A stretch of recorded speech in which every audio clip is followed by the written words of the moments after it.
குளத்தூர் விஷயத்துல மோசடி நடந்திருக்கு சார். ஸ்டாலின் வந்து படம் கட்டிட்டு அது சரி பார்க்கணும், கவுண்டர் சரி பார்க்கணும்னு போகும்போது பார்த்தோம்னா அது அந்த மிஷினில் அந்த டேகில் எதுவுமே இல்லை. அது மிஷினே மாற்றிட்டானுங்க. பொதுவாக கிராமத்தில் இருக்கிறவங்க சொல்கிறாங்க மோடி ஜெயிச்சிட்டாரா, மறுபடியும் போட்டியை மாற்றினானுங்களா அப்படின்வாங்க. கிராமத்தில் இவிஎம்ல பண்ணுற மோசடிக்கு பேர், ஹேக்கிங்க்கு பேர், ஊர்களில் ஊர் நாட்டில் எப்படி தானே சொல்லுவாங்க, மாற்றி விட்டானுங்களா போட்டி. இது அப்படியே நடந்துருக்குதுங்க. இவிஎம்ல நிறைய குளறுபடி நடந்திருக்கு. நீங்க குளறுபடியெல்லாம் எப்படிங்க ஏன் ஒரு மிஷினில் ஆட்டோமேட்டிக்காக நடக்கும்? நீங்கள் பண்ணி வைக்காத எப்படி நடக்கும்? அதுவா குளறுபடியை பண்ணிக்குமா? விவிபேட் அங்கே பயன்படுத்தப்பட்டதெல்லாம் வேலை செய்ய மாட்டேங்குது. எஸ்வி குரேஷ் சொல்கிறாரு எல்லா விவிபேட்டையும் நாங்கள் எல்லா கண்டிஷன்லையும் டெஸ்ட் பண்ணியிருக்கோம், எல்லாம் நல்லா இயங்கும், பிரச்சனை இல்லை. இவர் சொல்கிறாரு எல்லாம் ஹியூமன் எரர் தான், மால் ஃபங்க்ஷனிங் தான். 4ஆம் தேதி வாக்கு எண்ணிக்கை முடிஞ்சிச்சு. இவன் அடுத்த ஒரு வாரத்தில் 14ஆம் தேதிக்குள்ளே இந்த சோதனை பண்ணியிருந்தான்னா விவிபேட்டில் இருக்கக்கூடிய அந்த சீட்டை எடுத்து பார்த்துட்டு அதை இவிஎம் சொன்ன ரிசல்ட்டையும் பார்த்து ஒப்பிட்டு சரியா இருக்கா தவறா இருக்கா அப்படின்றது பார்த்து சொல்லலாம். அது பேர் தானே வெரிஃபிகேஷன். எல்லாம் அழிஞ்சு போயிட்டோன்னே இவங்களை கூட்ட சோதனை பண்ணுறாங்க. விவிபேட்டில் அப்படியே இருந்துச்சுன்னா ஒப்பிடலாம். இவிஎம்லோட நம்பர் இருந்துச்சு, விவிபேட்டில் இந்த மாதிரி ஒரு நம்பர் இருந்துச்சு. ஏன் அதை செய்யல தேர்தல் ஆணையம்? யோக்கிய நேரத்தை செய்ய வேண்டியதானே. இந்த நாட்டில் தான் போலான ஓட்டை விட கவுண்டட் ஓட்ஸ் அதிகம். எலக்ட்ரானிக்ஸ் தான் துல்லியமான கணக்கு தானே. அதில் எவ்வளோ பேர் ஓட்டு போட்டாங்களோ அதை விட எண்ணிக்கை அதிகம். ஒரு தொகுதி 2 தொகுதி இல்லை, ஏராளமான தொகுதிகள் இந்தியா முழுவதும். இப்போ சொல்லுங்க, இது மோசடியா என்னது? இப்ப நீங்க முன்பே திமுகவை எச்சரிச்சீங்க, ஸ்டாலினை திட்டமிட்டு தோக்கடிச்ச மாதிரி தெரியுது. திமுக கவனிக்காம விட்டுட்டாங்களா சார்? இவங்க பண்ணக்கூடியது அவங்களால தடுக்க முடியாதுன்றது எனக்கு தெரியும். நாளைக்கு நீங்க நல்லா தூங்குனீங்கன்னா அண்ணாமலை வருவார் 120 இடத்துக்கு. அண்ணாமலை ஆட்டுக்குட்டி ஆகிய நான் அப்படின்னு அவர் படிப்பாரு. குளத்தூர் விஷயம் நிறைய சந்தேகங்களை மக்கள் மத்தியில எழுப்பி இருக்கு. இப்ப அடுத்த இவிஎம் எப்படி இப்போ ஒரு ப்ராசஸ் ஆகும் சார்?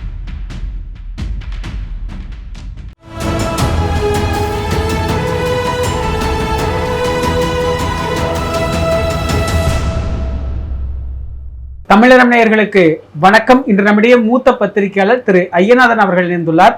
சார் வணக்கம் சார். குளத்தூர் விஷயத்துல மோசடி நடந்திருக்கு சார். நான் நிறைய பேசிட்டேன், மறுபடியும் பேச சொல்கிறேன். ஒரு மெஷின்னு வாக்குப்பதிவு நடக்குது. வாக்குப்பதிவு நடந்துட்ட உடனே அது எல்லாரும் முன்னாடி சீல் பண்ணுறாங்க. அதில் கையெழுத்து போடுறாங்க. வாக்குப்பதிவு அதிகாரி, ஏஜென்ட்டு, சீரியல் நம்பரு அதில் சீல் பண்ணுறாங்க. வாக்கிங் மறுபடியும் அது ஒரு இதுக்கு போகுது, கவுண்ட் பண்ணுற இடத்துக்கு போகுது. சீலெல்லாம் பார்க்குறாங்க. உடனே நம்பரை இது பண்ணி அதோட அட்டாச் பண்ணுறாங்க. பேலட் யூனிட்டை போட்டெல்லாம் முடிஞ்சு வருது. அதுக்கப்புறம் அது ஸ்ட்ராங் ரூமுக்கு வருது. என்ன ரூமுக்கு வருது? வீக் ரூமுக்கு இல்லை, ஸ்ட்ராங் ரூமுக்கு வந்துருச்சு. ஸ்ட்ராங் ரூமில் வச்சுட்டு இப்போ ஸ்டாலின் வந்து படம் கட்டிட்டு அது சரி பார்க்கணும், கவுண்டர் சரி பார்க்கணும்னு போகும்போது பார்த்தோம்னா அது அந்த மிஷினில் அந்த டேகில் எதுவுமே இல்லை. அது மிஷினே மாற்றிட்டானுங்க. பொதுவாக கிராமத்தில் இருக்கிறவங்க சொல்கிறாங்க மோடி ஜெயிச்சிட்டாரா, மறுபடியும் போட்டியை மாற்றினானுங்களா அப்படின்வாங்க. கிராமத்தில் இவிஎம்ல பண்ணுற மோசடிக்கு பேர், ஹேக்கிங்க்கு பேர், ஊர்களில் ஊர் நாட்டில் எப்படி தானே சொல்லுவாங்க, மாற்றி விட்டானுங்களா போட்டி மாற்றி விட்டு. இது அப்படியே நடந்துருக்குதுங்க. அந்த போட்டி இல்லையா இந்த போட்டி அப்படின்னாரு எல்லாரும் இழந்தோம். எப்படிங்க மாறும்? அவர் கார்பரேஷன் கமிஷனர் சொல்கிறாரு அது ஹியூமன் எரர். எல்லாம் கான்கிரீட் கட்டடம், ஓட்டை பிரிச்சுட்டா உள்ள குதிச்சா. அப்புறம் இதெல்லாம் இப்போ சர்வைலன்ஸ் கேமரா, சிசிடிவிலாம் இருக்குது. இவர் சொல்கிறார் எப்படி விவிபேட் அங்கே பயன்படுத்தப்பட்டதெல்லாம் வேலை செய்ய மாட்டேங்குதான். எஸ்வி குரேஷ் சொல்கிறாரு எல்லா விவிபேட்டையும் நாங்கள் எல்லா கண்டிஷன்லையும் டெஸ்ட் பண்ணியிருக்கோம், எல்லாம் நல்லா இயங்கும், பிரச்சனை இல்லைன்ட்டு. இவர் சொல்கிறாரு எல்லாம் ஹியூமன் எரர் தான், மால் ஃபங்க்ஷனிங் தான். 4ஆம் தேதி வாக்கு எண்ணிக்கை முடிஞ்சிச்சு. வாக்கு எண்ணிக்கையில் வந்துட்டு சந்தேகம் இருக்கிறவங்க வந்துட்டு எந்தெந்த பூத்துலலாம் மறுவாக்கு தேவை அப்படி மறு எண்ணிக்கை தேவைன்னு சொல்கிறாங்களோ அவங்கெல்லாம் வந்துட்டு ஒரு பூத்துக்கு 40,000 வீதம் கட்டணும். அந்த மாதிரி 14 பூத்துக்கான பணத்தை கட்டிட்டாரு முக ஸ்டாலின், தோத்த வேட்பாளர். என்னை கட்டினாரு? 4ஆம் தேதி தேர்தல் முடிஞ்சது, 7ஆம் தேதியை கட்டி விட்டார். இவன் அடுத்த ஒரு வாரத்தில் 14ஆம் தேதிக்குள்ளே இந்த சோதனை பண்ணியிருந்தான்னா விவிபேட்டில் இருக்கக்கூடிய அந்த சீட்டை எடுத்து பார்த்துட்டு அதை இவிஎம் சொன்ன ரிசல்ட்டையும் பார்த்து ஒப்பிட்டு சரியா இருக்கா தவறா இருக்கா அப்படின்றது பார்த்து சொல்லலாம். அது பேர் தானே வெரிஃபிகேஷன். இவன் துட்டை வாங்கி வச்சுக்கிட்டு எல்லாத்தையும் வச்சுக்கிட்டு 2.5 மாதம் கழிச்சு கூப்பிடுறான் வாங்க பார்க்கலாம், அந்த சீட்டில் என்னாச்சு? அதெல்லாம் இல்லை. இது மோசடின்றீங்களா? இதில் என்னன்னு சொல்லுங்க. ஏன்னா அந்த கட்டாய விடுதலை விவிபேட்டில் அது சீட்டு, அது தெர்மல் பிரிண்டிங்கு, அது 1 மாதம் 1.5 மாதத்துக்கு மேலே இருக்குது. அது எல்லாம் ஒத்துந்துடும். நீங்கள் ஏடிஎம்மில் போட்டிருப்பீங்க, பணம் எடுத்திருப்பீங்க, அதில் வரக்கூடிய இது வந்துட்டு தெர்மல் பிரிண்டிங் தான். பர்ஸில் வச்சுட்டு பார்த்தீங்கன்னா கொஞ்சம் நாள் கழிச்சு பார்த்தீங்கன்னா வெறும் காகிதம் தான் இருக்கும், நம்பரில் எதுவுமே இருக்காது. அனுபவம் இருக்கா? அதே தான் இங்கேயும். எல்லாம் அழிஞ்சு போயிட்ட உடனே இவங்களை கூப்பிட்டு சோதனை பண்ணுறாங்க. விவிபேட்டில் அப்படியே இருந்துச்சுன்னா ஒப்பிடலாம். இவிஎம்களோட நம்பர் இருந்துச்சு, விவிபேட்டில் இந்த மாதிரி ஒரு நம்பர் இருந்துச்சுட்டு. ஏன் அதை செய்யல தேர்தல் ஆணையம்? யோக்கியனாக இருந்தால் செய்ய வேண்டியதானே? ஏன் 2.5 மாதம் தள்ளி வைக்கிறான்? அப்படியே கோர்ட்டு சொல்லிச்சு. புரியுதுங்களா? இப்போ சொல்லுங்கள், இது மோசடியா என்னது? மக்கள் முன்னாடி நான் வைக்கிறேன், அவ்வளோதான். இவிஎம்ல நிறைய குளறுபடி நடந்திருக்கு. நீங்க குளறுபடிலாம் எப்படிங்க ஏன் ஒரு மிஷினில் ஆட்டோமேட்டிக்காக நடக்கும்? நீங்கள் பண்ணி வைக்காத எப்படி நடக்கும்? அதுவா குளறுபடியை பண்ணிக்குமா? இதோ இருக்குது, இதை நான் தூக்கி இப்படி போட்டேன், ஒன்று அது குளறுபடி பண்ணிட்டுமா? ஒன்றும் அது மாதிரி எல்லாம் எலக்ட்ரானிக்ஸ் தானே. இது காம்ப்ளிகேட்டட், அது சாதாரண எலக்ட்ரானிக்ஸ். அது என்ன ஆக போகுது? எப்படி குளறுபடிலாம் வரும்? இப்போ நீங்க முன்பே திமுகவை எச்சரிச்சிங்க, ஸ்டாலினை திட்டமிட்டு தோக்கடிச்ச மாதிரி தெரியுது. திமுக கவனிக்காம விட்டுட்டாங்களா சார்? எப்படிங்க ஒரு மைக்ரோ ப்ராசஸரில் இருக்கக்கூடிய விவரம் வந்துட்டு சரி பண்ண முடியும்? சொல்லுங்க. நான் அப்படிலாம் எச்சரிக்கலை. ஏன்னா எனக்கு தெரியும் இவங்க பண்ணக்கூடியது அவங்களால தடுக்க முடியாதுன்றது எனக்கு தெரியும். என்ன வேணாலும் பண்ணலாம். விஜய் எடுத்தாந்துட்டாங்களே, அவர் 4ஆம் தேதி டிக்கெட் வாங்கி வச்சிருக்கிறாரு ஆஸ்திரேலியாவுக்கு. அவர் என்னடான்னா 10ஆம் தேதி முதலமைச்சராக பதவி இருக்கிறாரு. அவர் கனவுல கண்டிருப்பாரா 10 சீட்டு, 108 சீட்டு வந்துச்சு. என்ன வேணாலும் பண்ணலாம். நாளைக்கு நீங்கள் நல்லா தூங்குனீங்கன்னா அண்ணாமலை வருவார் 120 இடத்துக்கு. அவர் வந்துட்டு நான் அண்ணாமலை ஆட்டுக்குட்டி ஆகிய நான் அப்படின்னு அவர் படிப்பார். என்ன பண்ணுவீங்க? எதை வேணாலும் பண்ணலாம் அந்த இவிஎம் வச்சுக்கிட்டு. புரியுதுங்களா? அதனால தான் எச்சரிக்கை பண்ணுறோம். எவ்வளோ பெரிய புத்தகத்தை எழுதுனேன், சும்மா எழுதி வச்சுருக்கிறேன், எல்லாம் ஆதாரத்தோடு எழுதி வச்சுருக்கிறேன். இந்த நாட்டில் தான் போலான ஓட்டை விட கவுண்டட் ஓட்ஸ் அதிகம். இது எப்படி இது நடக்கும்? எலக்ட்ரானிக்ஸ்னால் துல்லியமான கணக்கு தானே. அதில் எவ்வளோ பேர் ஓட்டு போட்டாங்களோ அதை விட எண்ணிக்கை அதிகம். ஒரு தொகுதி 2 தொகுதி இல்லை, ஏராளமான தொகுதிகள் இந்தியா முழுவதும். எல்லாம் இந்த புத்தகத்தில் எழுதி வச்சிருக்கிறேன். வாக்கியந்திர சூழ்ச்சி, மக்களாட்சி வீழ்ச்சி புத்தகத்தில். இதில் நீங்கள் என்னன்னு சொல்லுவீங்க? சொல்லுங்கள். இதெல்லாம் மோசடி இல்லை அப்படின்னு எப்படி சொல்லுவீங்க? சொல்லுங்க. இப்போ நீங்கள் தேர்தல் முடிவு வெளியானதுலேருந்து ஊர்ஜிதமாக சொல்லிக்கிட்டு இருக்கக்கூடியது இந்த தேர்தல் முடிவு திட்டமிட்டது, பாஜக தான் விஜய் வெற்றி பெற்று இருக்குது, அதனால தான் விஜய் பேச மாட்டேங்கிறாருன்னு. அப்போ எல்லாருமே சிரிச்சுக்கிட்டே அப்படியே கேட்டுட்டு போனவங்க இன்னைக்கு ஊர்ஜிதமாயிருக்கலாம் சார். இது 100% ஆயிருக்குது. அதான் நம்ம சொல்கிறோம். இவங்க சொல்லக்கூடிய அனைத்து விஷயமும் நான் எழுதி வச்சிருக்கிறேன்னு. இந்த நாட்டில் எந்த சிஸ்டம் வேணாலும் தூங்கலாம். 4th எஸ்டேட் ப்ரெஸ்ஸு தூங்காது. அது விழிப்புணர்வோட தான் வேலை செஞ்சாகணும். ஏன்னா அது அதனுடைய தலைவிதி. எவ்வளோ பத்திரிகையாளர்கள் எழுதியிருக்கிறாங்க, எவ்வளோ பொதுநல அமைப்புகள், சிட்டிசன்ஸ் கமிஷன் ஆன் எலெக்ஷன்ஸ், ஐஐஎம்ஜி Devasahayam, common causes, association for democratic reforms,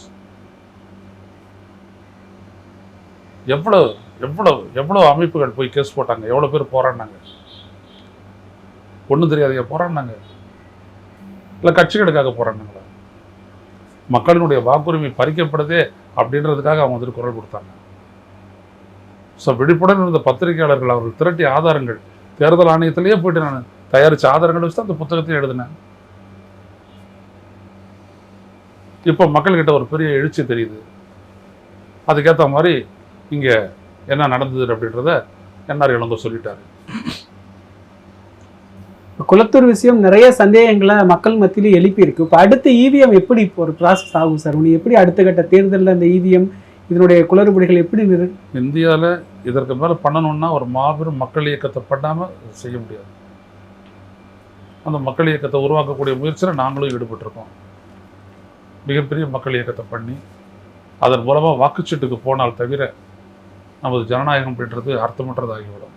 அவர் வெள்ளை அறிக்கை ஒன்று விட்டார, நாய் மதிச்சுதாத, சாரி நாய் வேணாம் சொல்ல வேணாம், எவனாவது மதிச்சானா வெள்ளை அறிக்கையை, அந்த நொல்ல அறிக்கையை? அதுக்கு எதிராக அவர் சொன்னார்ல முன்னாள் நிதி அமைச்சர் தங்கம் தென்னரசு, பதில் கொடுக்க முடிஞ்சது அவங்களால? அடுத்த நாள் எலக்ட்ரிசிட்டியை பற்றி உங்களுடைய மாபெரும் அறிவாளி, ஆர்எஸ்எஸ் கூடத்தில் பயிற்றுவிக்கப்பட்ட ஞானி சிடிஆர் நிர்மல்குமார், அவர் எலக்ட்ரிசிட்டியை பற்றி கொடுத்தாரு ஒரு வெள்ளை அறிக்கை. அது ஏதாவது அதுக்கு உடனே செந்தில் பாலாஜி தான் பதில் சொன்னார். இவங்களுக்கு ஏன் செந்தில் பாலாஜி மேலே கடுப்பு தான் அவர் ஒரு 2 மணி நேரத்தில் அதை வந்துட்டு டீகோடிங் அப்படின்னு பள்ளி சொல்கிறீங்க இல்லையா, அது டீகோட் பண்ணி டமால் டீமெல் டாம் டூம்னு அடிச்சு கடிச்சு துவச்சி போட்டார். மறுநாள் அது இஷ்யூவே கிடையாது. ஒரே ஒருத்தன் டிஸ்கஸ் பண்ணான்னு சொல்லுங்க அந்த இதை பற்றி. சரக்குலாதே நீங்கள்லாம் மந்திரியாக இருக்கிறீங்களாடா அப்படின்னு 2 பேர் நிரூபிச்சிட்டாங்க. இதில் என்ன இருக்குது உங்ககிட்ட? எதையாவது ஸ்டாலின் சாதித்ததை விட ஒரு ஸ்டெப்பு மேலே போயிட்டு நான் சாதிக்கிறேன் அப்படின்றது அவங்கக்கிட்ட. அது பேரை மாற்றுறது, மகளிர் உரிமை பயணமா அது பிடுங்கிறது, விடியல் பயணம் அது பிடுங்கிறது, என்ன அதெல்லாம் ஆட்சிக்கு அது அடங்கு.